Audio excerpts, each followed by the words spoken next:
Senhor esteja convosco. Ele está no meio de nós. Proclamação do Evangelho de Jesus Cristo segundo Mateus. Glória a vós, Senhor. Naquele tempo, Jesus tomou consigo Pedro, Tiago e João, seu irmão, e os levou a um lugar à parte, sobre uma alta montanha, e foi transfigurado diante deles. O seu rosto brilhou como o sol, e as suas roupas ficaram brancas como a luz. Nisto apareceram-lhe Moisés e Elias, conversando com Jesus. Então Pedro tomou a palavra e disse: Senhor, é bom ficarmos aqui. Se queres, vou fazer aqui 3 tendas, uma para ti, outra para Moisés e outra para Elias. Pedro ainda estava falando, quando uma nuvem luminosa os cobriu com sua sombra. E da nuvem uma voz dizia: Este é o meu Filho amado, no qual eu pus todo o meu agrado. Escutai-o. Quando ouviram isto, os discípulos ficaram muito assustados e caíram com o rosto em terra. Jesus se aproximou, tocou neles e disse: Levantai-vos e não tenhais medo. Os discípulos ergueram os olhos e não viram mais ninguém, a não ser somente Jesus. Quando desciam da montanha, Jesus ordenou-lhes: Não conteis a ninguém esta visão, até que o Filho do Homem tenha ressuscitado dos mortos. Palavra da salvação. Glória a vós, Senhor. Podemos assentar um instante, meus irmãos. A gente copia, mas não faz igual. Então, com o Padre Márcio, as crianças sentam aqui geralmente nos degraus do altar, né? Mas hoje eu gostaria que as crianças sentassem aqui em volta do altar, no topo da montanha. Não só as crianças da catequese, mas todas. Isto, aqui em volta do altar, na frente, dos lados, atrás. Certamente as crianças são mais santas do que nós. É mais provável elas verem a nuvem da glória de Deus do que nós.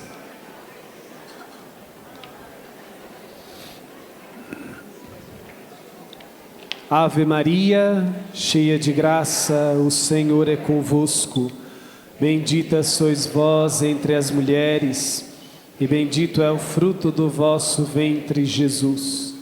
Santa Maria, Mãe de Deus, rogai por nós, pecadores, agora e na hora de nossa morte. Amém. Reverendíssimo Padre Márcio Felipe, os diáconos Tiago, Glicério, meus irmãos agora no ministério, amados irmãos e irmãs, hoje o tempo comum deu lugar a esta solenidade, esta festa da transfiguração do Senhor, e é uma festa, por ser uma festa de nosso Senhor Jesus Cristo, assume hoje o caráter de solenidade. E toda a palavra de Deus é importante, todo o Evangelho é importante, mas apenas em 2 ocasiões nos Santos Evangelhos se ouve falar da voz de Deus Pai. A primeira é no batismo de Jesus, quando, depois de ser batizado por João, o céu se abre, o Espírito Santo desce como pomba sobre Jesus, e se ouve a voz do Pai: Este é o meu Filho muito amado. E a segunda ocasião é esta que nós celebramos hoje, na transfiguração do Senhor. Quando não mais o céu se abre, mas aparece esta nuvem, e da nuvem sai a voz de Deus Pai. Esta festa, meus irmãos, da transfiguração do Senhor, marca para nós, manifesta para nós o tempo em que nós estamos vivendo. Qual é o tempo que nós estamos vivendo? O tempo da graça de Deus, o tempo do Novo Testamento, da nova e eterna aliança.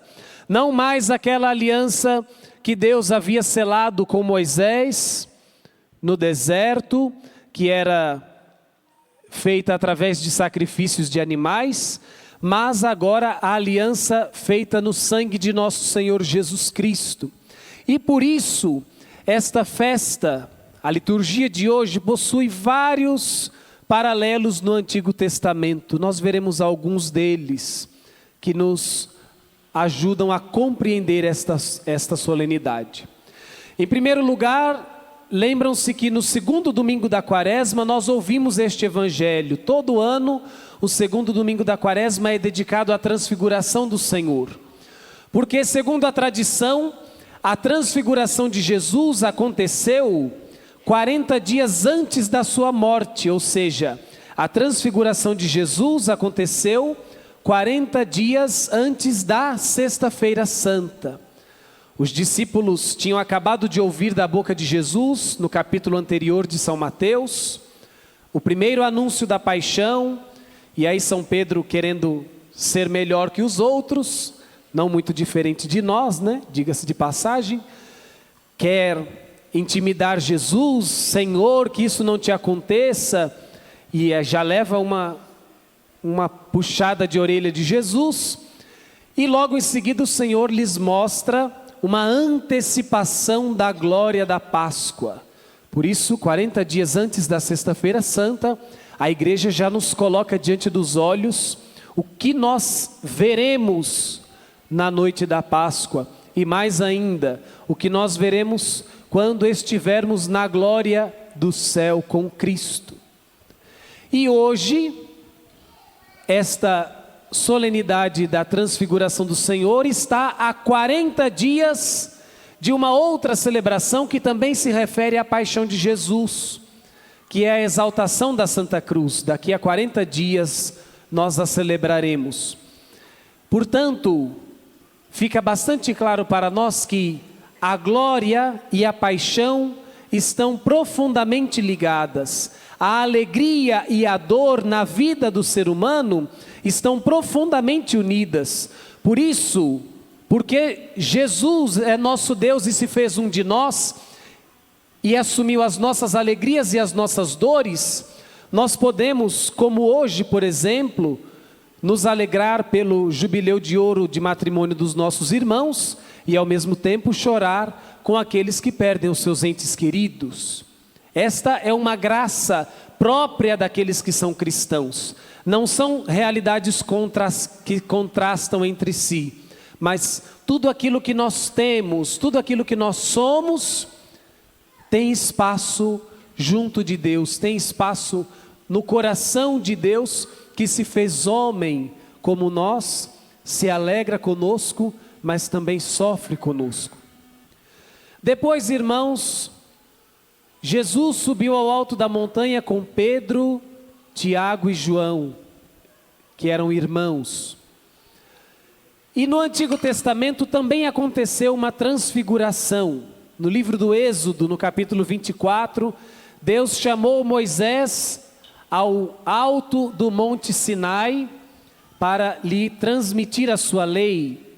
E durante 10 capítulos no livro do Êxodo se dá este diálogo entre Moisés e Deus no alto da montanha. E quando Moisés desce, e Moisés levou junto de si para o alto da montanha também 3 pessoas, o seu irmão Arão e seus 2 filhos, Nadab e Abiú. Estes 3, agora simbolizados por Pedro, Tiago e João, simbolizam esta passagem da antiga aliança para a nova.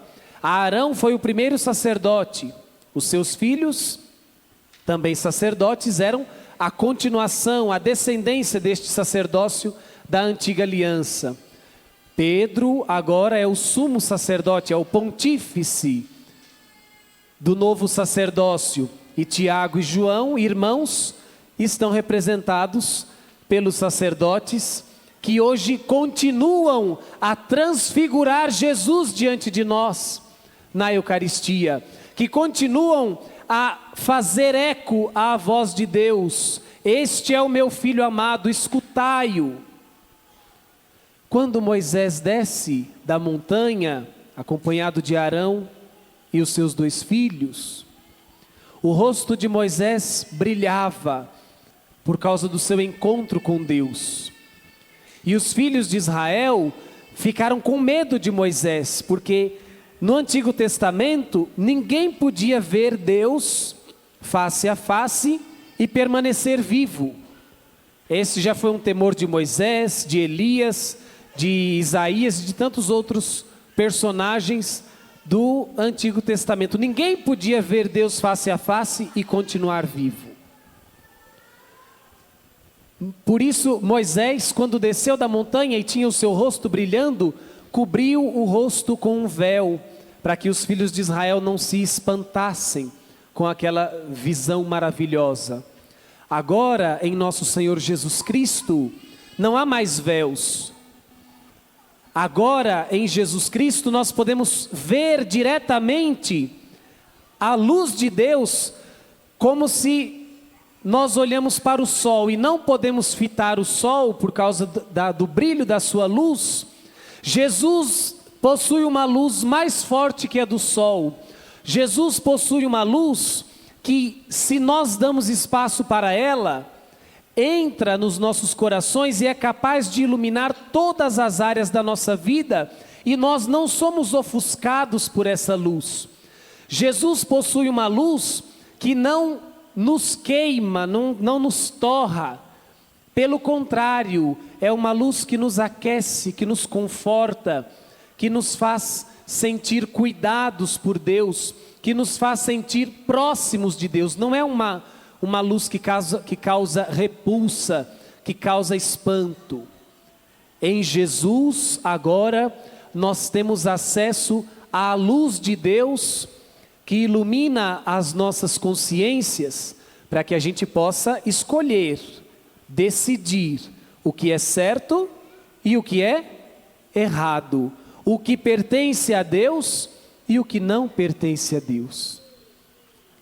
E por fim, irmãos, no Antigo Testamento, quando Moisés ia se encontrar com Deus, na chamada tenda da reunião, porque o povo de Israel morava no deserto e habitava em tendas, em cabanas, e Deus também morava numa tenda, onde estava a arca da aliança com as tábuas da lei, o cajado de Arão e o maná, o pão que Deus havia feito descer do céu para dar de comer ao seu povo. Deus também morava numa tenda, a tenda da reunião. E quando Moisés queria se encontrar com Deus, precisava se encontrar com Deus, ele entrava nesta tenda e do céu baixava uma nuvem, a presença de Deus, que o Antigo Testamento chama de Shekinah, a glória de Deus baixava sobre aquela nuvem e Deus falava com Moisés face a face. Também aqui, no nosso meio, nesta Santa Missa, está baixada uma nuvem. Nós, meus irmãos, quando tratamos com Deus, não tratamos com Deus distante de nós, mas nós tratamos com Deus que se baixa até nós, que se torna próximo, mas tão próximo, não próximo apenas ao alcance das nossas mãos, mas tão próximo que Ele quer entrar no nosso coração.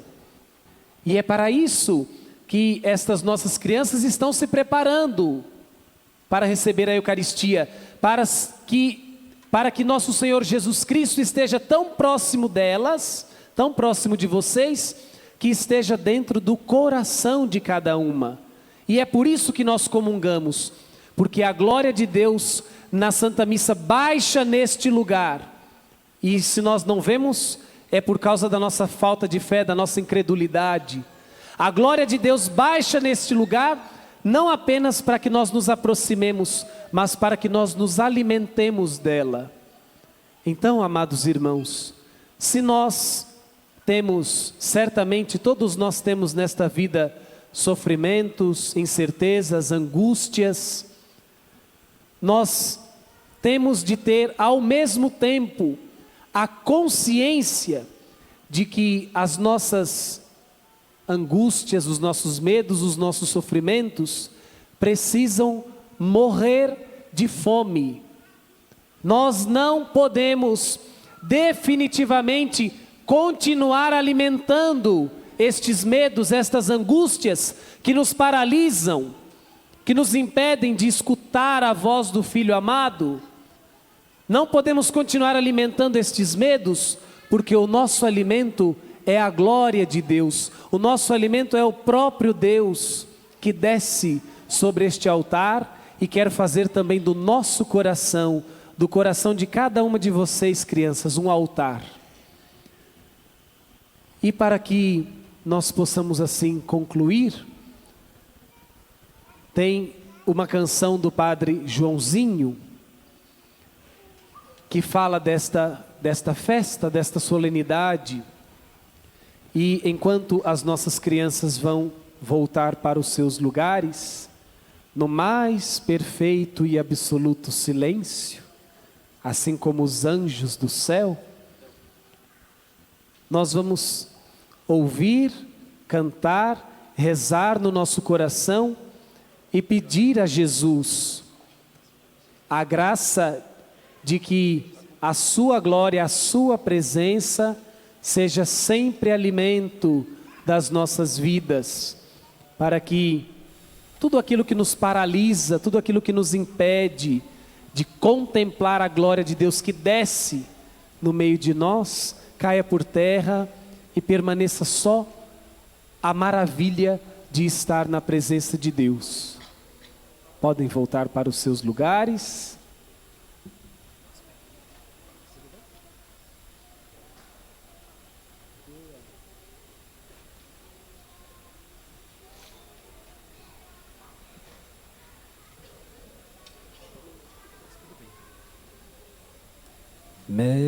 Mestre, bom é estarmos aqui, reunidos bem perto de ti, no silêncio e na paz.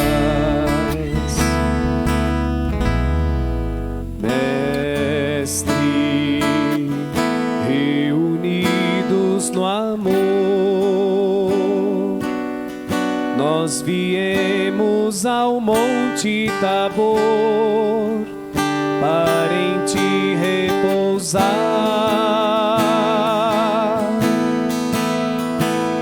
e nós cantaremos a mesma canção, unidos no mesmo coração.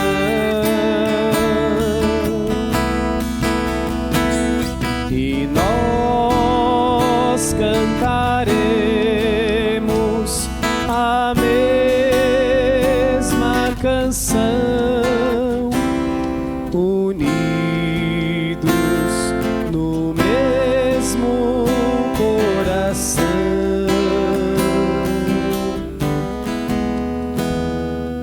Mestre, ao sairmos daqui,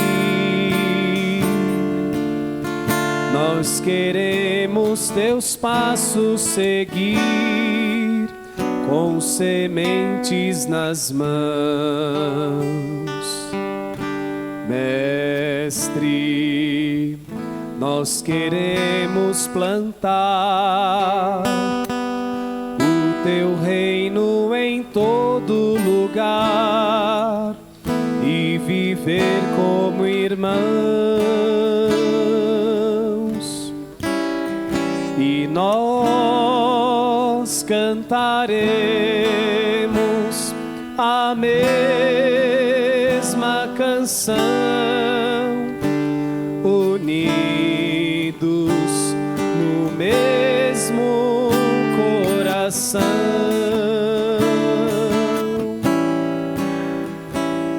E nós cantaremos a mesma canção, unidos no mesmo coração.